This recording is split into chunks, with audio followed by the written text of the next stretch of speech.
Bonsoir, je ne suis personne. Ça, c'est ma présentation. Si je fais cette vidéo, vous vous en doutez bien que ce n'est pas pour rien.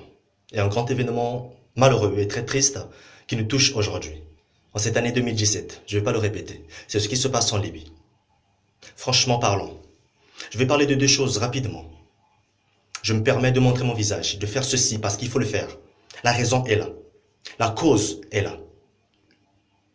Sans état d'âme, sans émotion, d'énervement ou de quoi que ce soit pour dire des mots en l'air, là, les expressions, par la grâce de Dieu, j'essaierai de les fonder le plus possible. Franchement, premièrement, je vais parler à chers internautes. Vous qui avez les comptes WhatsApp, Messenger, Facebook, ou que ce soit, que vous pouvez recevoir les moindres vidéos, des audios. Quand nous partageons des vidéos de ce qui se passe en Libye, c'est bien. C'est pour proposer le message. Merci pour vous. Merci pour nous tous. Continuons à le faire. Cela dit, pour nous et vous qui recevons ces vidéos, venant des personnes qui sont sur place, ou de qui que ce soit qui l'a reçu, qui nous l'a transmis encore, s'il faut juste recevoir une vidéo, la garder pour toi, en rire avec les amis, je sais pas, avec qui que ce soit, ou le renvoyer à qui que ce soit d'autre sans dire ton intention, ou sans dire ton engagement dans la bataille et le combat de ce qui se passe là-bas. Mes frères et sœurs, arrêtons cela. Ne soyons pas hypocrites. Ne soyons pas plus inhumains que ceux qui se passent là-bas, et ceux qui le font là-bas en Libye. Tu reçois une vidéo, je pense que c'est pour te parler, c'est pour te booster, donc tu dois faire quelque chose.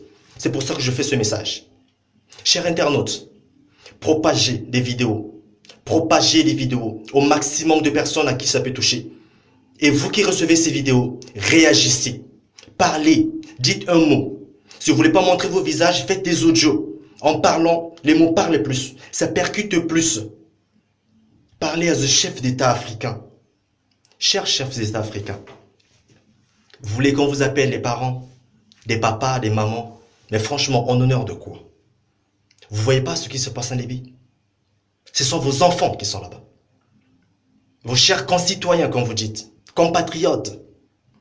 Sincèrement, vous prétendez être là les yeux fermés que vous ne voyez pas, les oreilles bouchées que vous n'entendez pas, en prétendant que vous n'êtes pas connectés, que vous ne recevez pas ces choses.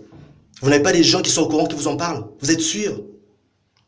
Il est plus facile pour vous, entre chefs d'État d'Africains, de organiser un voyage, un concert ou des moments, de prendre un café d'ensemble entre présidents. Plus facile. Mais là, pour vos enfants qui souffrent, vous ne faites rien. Ingrat, hypocrite que vous êtes, sans vouloir vous insulter, je vous parle simplement. Je ne suis personne, je venais de le dire au début.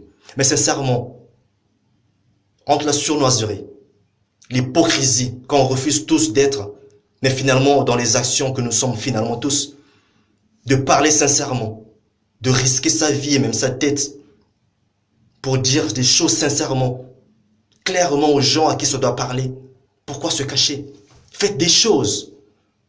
Des gens qui souffrent là-bas, ce sont vos enfants.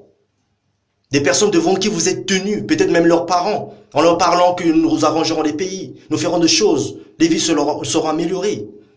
Ces parents mettent au monde ces enfants qui souffrent aujourd'hui là-bas. Qu'est-ce que vous racontez à leurs parents que vous avez promis le temps de choses? Qu'est-ce que vous leur dites? Que c'est en honneur de quoi? Que c'est une fierté? Il n'y a pas que ces enfants-là qui souffrent là-bas. Eux, ils souffrent. Ils sont dans des conditions macabres. Ils vivent dans les conditions pas possibles. Ils sont blessés. Ils n'ont même pas de quoi se soigner. Ils se nourrissent pas, ils mangent pas, ils se lavent pas, ils sont sales, infectés, des microbes, des bactéries. Ils se blessent et encore ils doivent s'essuyer avec des tissus, déjà imbibés des tas de microbes et des tas de souillures. C'est pour quelle fin, c'est pour quelle santé, c'est pour quelle vie ça? Mais par la grâce de Dieu, Dieu seul sait par quel miracle, par quelle force ils vivent encore là-bas, parce qu'ils tiennent. Ça c'est la grâce de Dieu. Ce n'est pas vous, cher président. Ce n'est pas vous, cher qui que ce soit, que vous puissiez être, je sais pas, dans vos titres là-bas. Ce n'est pas vous, c'est la grâce de Dieu. Mais si vous n'agissez pas, Dieu n'oublie pas ses enfants. Dieu connaît chaque enfant qui est là-bas. Quel que soit son pays, son âge, son sexe, son état d'âme, Dieu connaît ses enfants. C'est lui, le Rédempteur glorieux. Il fera grâce. Il fera grâce. En ce moment-là seulement, j'espère qu'il ne sera pas trop tard pour vous d'agir, pour venir montrer vos têtes et prétendre que cela s'est réglé, grâce à qui que ce soit d'entre vous. Cher président d'Afrique, noir, Dieu fera grâce. Je fais ma première vidéo pour dire ceci. Sûrement une deuxième vidéo suivra. Dieu fera grâce, il n'a pas oublié ses enfants. Il les aime encore. Il les aime encore. Il les aime encore. Merci. Je ne suis personne.